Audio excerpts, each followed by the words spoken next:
Today we're learning about equilibrium and calculations with equilibrium. So you already saw a demonstration of some magnesium hydroxide dissolving just a little bit.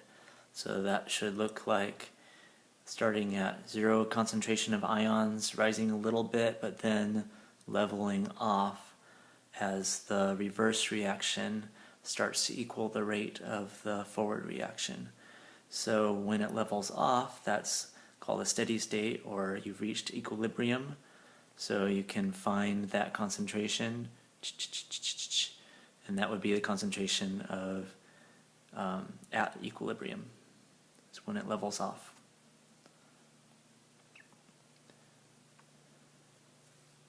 So an equilibrium constant is just a ratio of products to reactants at equilibrium. The symbol is capital K, big K. So at equilibrium, if K is large, that means products is more than reactants because it's calculated products over reactants. If another way of saying that is that it's product favored. You calculate K by the concentration of the products raised to its coefficient, or the reactants raised to their coefficient. So remember, brackets mean concentrations. So we're going to do all the products. So that's going to be ammonium and hydroxide for this example, over all the concentrations of reactants, which is just ammonia here, because water doesn't have a concentration because it's a pure substance. So if in an equation something says liquid L or S for solid, then you don't put it in the equilibrium expression because it doesn't have a concentration.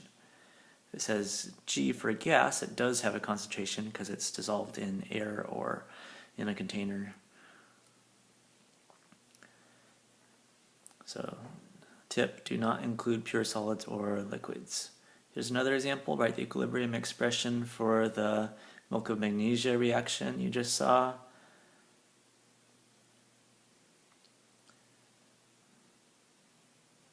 So sometimes in this equation the water is written over the arrow. I'm writing it on both sides so we can practice leaving it out. So we're going to have both products raised to their coefficients. You don't have to put a 1 here, I'm putting it to emphasize that it came from the coefficient, which is 1, over the reactants. If we look at the reactants, this says L, it's a pure liquid. This says S, so it doesn't have a concentration either, so there's nothing on the bottom here. You can put 1 if you want. Okay, so equilibrium constants can be written for stepwise reactions that react in a series of steps. You can figure out the overall equilibrium constant from those. And if you have a reaction and you want the equilibrium constant for the reverse reaction, you can also figure that out. So if we had a reaction like reactant A forms C and D and then C forms E and D, overall that's A forms E plus 2D. If I knew both equilibrium constants, 1000 for the first one, 0.5 for the second one, why don't you pause and think, how could you calculate the overall?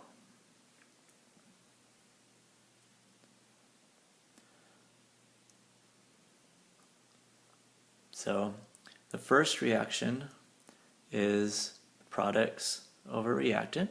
Same for the second reaction. Now the one we're trying to get overall is for the overall equation, products over reactant. So if you look at it, what are we doing with K1 and K2 to get those? You should be able to see that C needs to cancel out and D is being multiplied by each other, so they're being multiplied. So if you have to add up reactions, it's basically making more products and more reactants, so you have to multiply the equilibrium constants. Okay, so if we have to reverse an equation,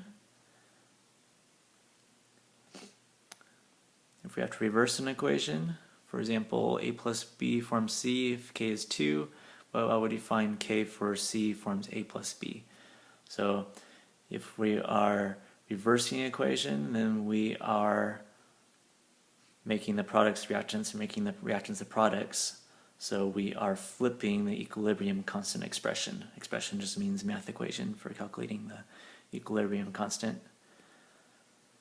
So if we flip the expression, the math equation, that means we need to flip the value also. So invert it, do 1 over, I guess it's inverse. So K would be 1 over 2. And then if we were doubling that whole equation, then we're doubling the coefficients there, so we need to square everything. Because the equilibrium constant is products or reactants raised to their coefficients. So if we're squaring everything, we would also square the value. So if you multiply a equation by a coefficient and you wanted the new equilibrium constant, then you would raise the old equilibrium constant to that power. So that'd be 2 squared, or 4. So finally, how would adding a catalyst or changing temperature change the equilibrium constant? So adding a catalyst increases the rate of the forward and reverse reaction because it just lowers the activation energy. It doesn't affect one more than the other, so it does not change the equilibrium constant. Changing temperature is the only thing that does change equilibrium constant. And whether it makes it bigger or smaller depends on whether the reaction's endothermic or exothermic. Endothermic reactions need energy for the forward reaction, so that increases the forward reaction and makes K bigger. Exothermic reactions would need energy, use energy for the reverse reactions, so that would make K smaller if you increase the temperature. So here's a diagram that shows you about the catalyst. Catalysts lower the activation energy by the same amount for the forward and the reverse reaction. So overall, there would be no effect. So K does not change. Changing temperature, it would increase the rate in the one direction more than the other. If you have a higher temperature, it will make everything in that reaction collide more because there's more motion of reactants and products, but increases the rate of the reaction that uses energy more. So it does change the equilibrium position.